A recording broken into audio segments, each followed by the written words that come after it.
అందులో ఏముంది? ప్రియుడితో కలిసి మొగుని చంపేసిన భార్యను రిచ్ లవర్ చేతిలో మోసపోయిన పూర్ లవర్కు వాడికి వాడి లవర్లా కనిపించుంటావు. నేనా? అందుకే అంతలా రెచ్చిపోయి ఉంటాడు. అయినా వాడెవడు భార్యని వాడెవడు లవర్ని నాలో ఉంచుకోవడం ఏంటి? ఇప్పుడు దీనికి సొల్యూషన్ ఏం లేదా? సొల్యూషనా? ఏముంది? నేను పడుకోకముందే నువ్వు నీ రూమ్లోకి వెళ్ళిపోయి ఉన్న తలుపులన్నీ వేసేసుకొని చెవులో దూదులు పెట్టేసుకొని పడుకుని పోయావనుకో, బయట నేనేం చేసినా నీకు లోపలికి తెలీదు. అదొకటే సొల్యూషను. ఇలా ఇరుక్కుపోయానంటే ఏం చేయాలి? తినేంటి ఏదో టెన్షన్లో ఉన్నట్టుంది. అక్క, మచ్చా ఇక్కడ. అసలు ఇదంతా దీనివల్లే వచ్చింది. దెయ్యాలతో తిరిగి పిశాచాలను తీసుకొచ్చి ఇంట్లో పెడతావా?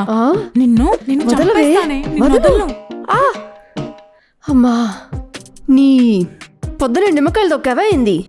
దెయ్యాలు పిశాచాలు అంటూ లైవ్ లో చూస్తే నా బాధ నీకు అర్థమయ్యేదే. ఆ లోపలున్నాడు పూర్తి మనిషి కాదు. దెయ్యాలు పిశాచాలా అంటే? వాడు పగలు మనిషే, రాత్రి వ్యాంపైర్లా మారిపోతున్నాడు. వ్యాంపైరా? ఓహోహో, night twilight the saga movie చూసావు కదా? నేనా? ఆ ఎఫెక్ట్ ఆ మాత్రం ఉంటదిలే. సరే ఉంటా. మచ్చా మచ్చా, దీనికి ఇలా అర్థమైందా? అసలు నేను ఇప్పుడు ఇక్కడ ఉండాలా వద్దా? ఏం అర్థం కావట్లేదే.